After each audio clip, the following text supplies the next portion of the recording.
नमस्कार, जय हिंद, राम राम। आइए आज अपन करते हैं एक नए टॉपिक की शुरुआत। टॉपिक का नाम है राजस्थान की झील।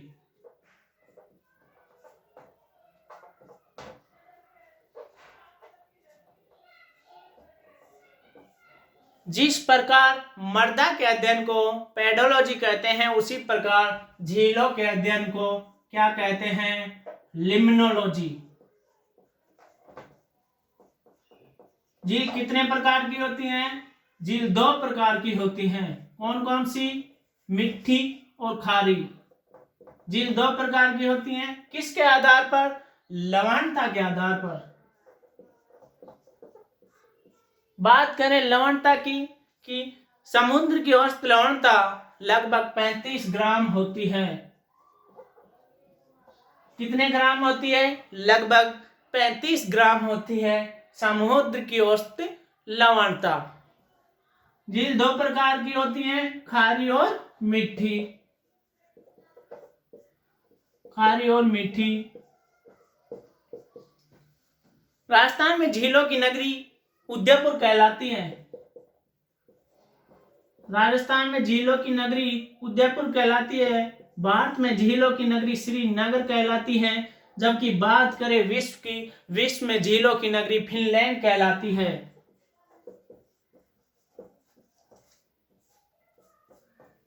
आज अपन पढ़ेंगे खारे पानी की झीलों के बारे में। खारे पानी की झील याद कर लेंगे, बाकी बची जो मीठे पानी की झील।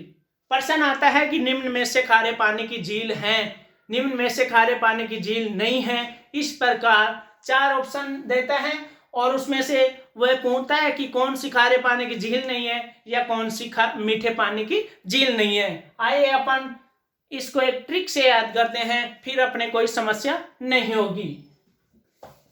इसके लिए एक प्रसिद्ध ट्रिक है।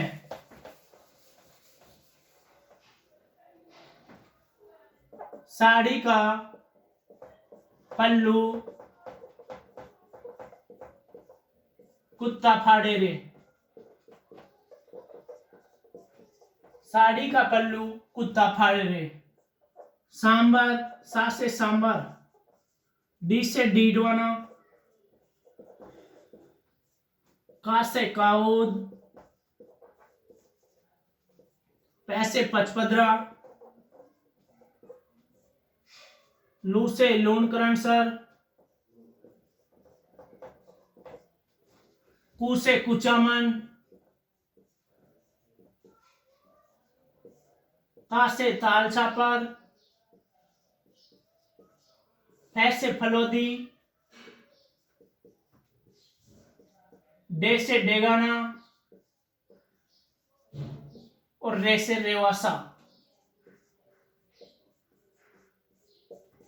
साड़ी का पल्लू कुत्ता फाड़े रे, एक दो बार बोलना, बार बार अभ्यास करना, याद हो जाएंगी। सांबर झील जयपुर में है, डीडवाना नागौर में है, कावो जैसलमेर में है, पचपदरा बाड़मेर में है, लूणकरणसर बीकानेर में है, कुचामन नागौर में है, ताल छापर चूरू में है, फलौदी जोधपुर में है, डेगाना नागौर में है, जबकि रेवासा सीकर में है।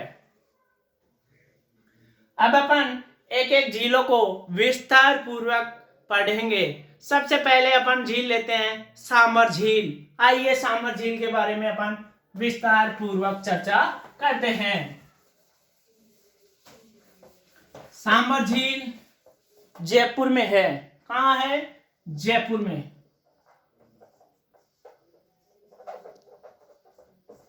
सांबर झील का विस्तार देखते हैं। यह 3 जिलों में विभाजित है। कितने जिलों में? 3 जिलों में। जयपुर,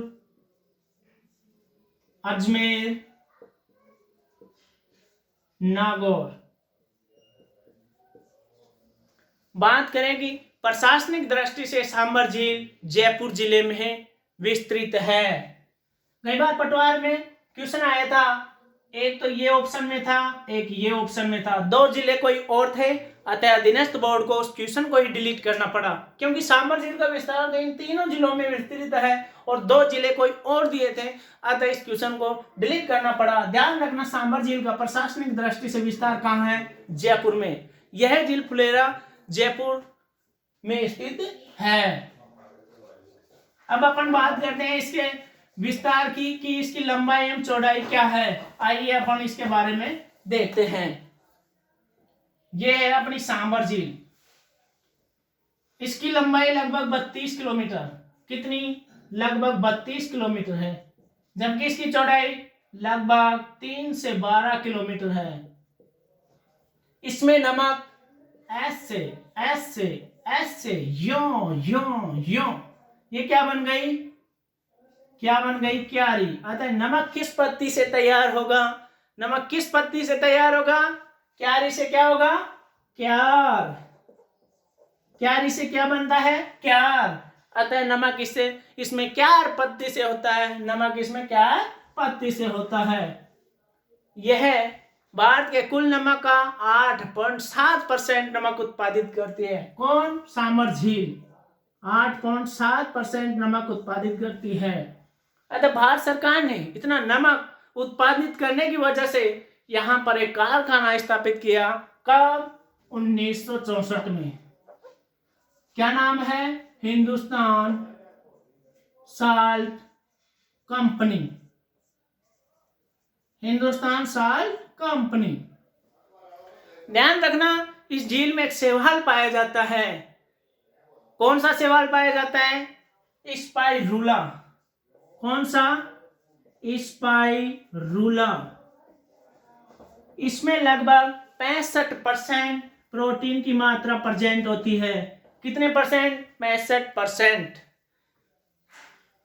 झीलों में पानी किसके द्वारा आता है, झीलों में पानी नदियों द्वारा आता है, आप सबको पता है। अतः सांबर झील में भी पानी किसके द्वारा आएगा, सांबर झील में भी पानी नदियों के द्वारा ही आएगा। अतः सांबर झील में उत्तर से एक नदी गिरती है, उसका नाम है मेथा। दक्षिण से भी एक नदी गिरती है, उसका नाम है रूपनगढ़। कौन सी, रूपनगढ़। और उत्तर से 2 नदी और गिरती हैं। एक नदी का नाम है खारी, दूसरी नदी का नाम है खंडेला, दूसरी नदी का नाम है खंडेला। सांबर झील में कुल कितनी नदियां गिरती हैं, 4 नदियां गिरती हैं। ध्यान रखना, सांबर झील में कितनी नदियां गिरती हैं, 4। कौन कौन सी, मेथा, रूपनगढ़, खारी, खंडेला, मेथा, रूपनगढ़, खारी, खंडेला। उत्तर से 3 नदी, दक्षिण से 1 नदी। दक्षिण से कौन सी नदी, रूपनगढ़ नदी। ध्यान रखना, क्वेश्चन आ जाए कि निम्न में से सांबर में गिरने वाली नदी नहीं है, 3 देगा, 1 अलग देगा, आसानी से सोल्व हो जाएगा। भूगोल के अनुसार अर्थात ज्योग्राफी के अकॉर्डिंग सांबर झील एक प्राकृतिक झील है। कैसी झील है, नेचुरल झील है। जबकि एक शिलालेख है, आपने नाम सुना होगा, बिजोलिया शिलालेख। कौन सा शिलालेख, बिजोलिया शिलालेख।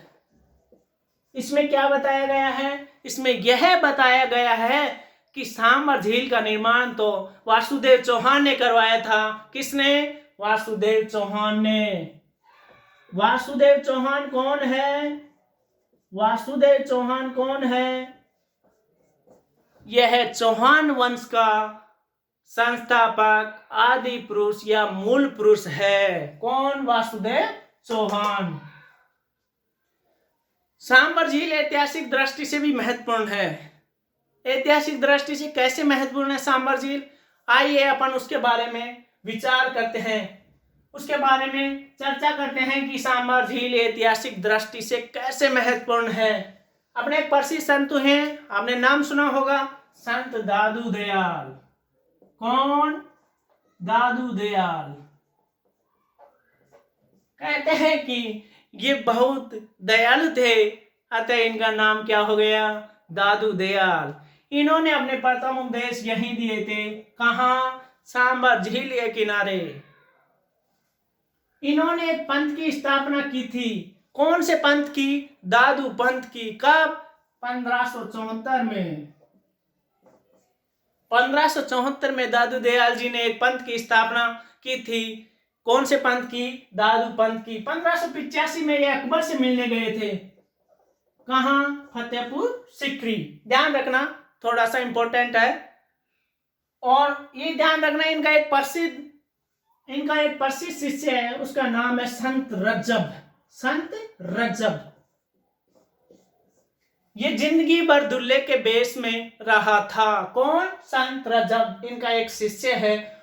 और इनकी प्रधान पीठ कहाँ है? नारायणा में। संत दादू दयाल की प्रधान पीठ कहाँ है? नारायणा। ध्यान रखना।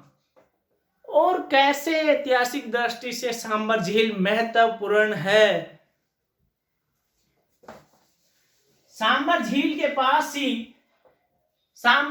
पास ही एक माता का मंदिर है। माता का नाम है शाकंभरी माता। शाकंभरी माता। कहते हैं कि शाकंभरी माता का सांबर झील के पास क्या है? एक मंदिर है। ये प्राचीन मंदिर है। प्राचीन कौन होती है? दादी या नानी। अतः इसे क्या कहते हैं? तीर्थों की नानी या देवयानी। तीर्थों की नानी या देवयानी तीर्थ कहते हैं। किसको? शाकंभरी माता को। RS3 में भी क्वेश्चन आया था कि देवयानी तीर्थ स्थित है। कहाँ स्थित है? सांबर झील के किनारे स्थित है। कहाँ? सांबर झील के किनारे स्थित है। कौन? देवयानी तीर्थ स्थित है। कहते हैं कि माता ने अकाल राहत के समय फल फूल साग सब्जियां बांटी थी। अतः साग सब्जियां बांटने की वजह से माता का नाम क्या हो गया? शाकंभरी माता। शाकंभरी माता। इसे तीर्थों की नानी या देवयानी तीर्थ कहते हैं।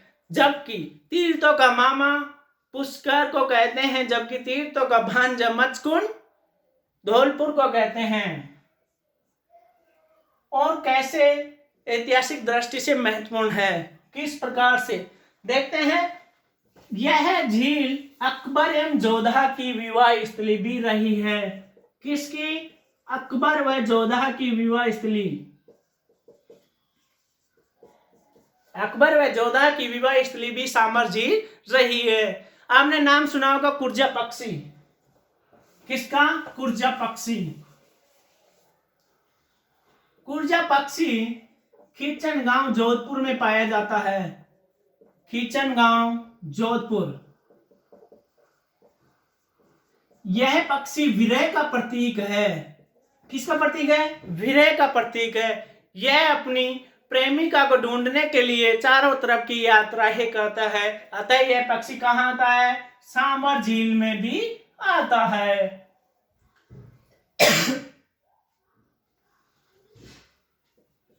अब देखो, अपन ने पढ़ा है कि शाकंभरी माता पढ़ लिया अपन ने।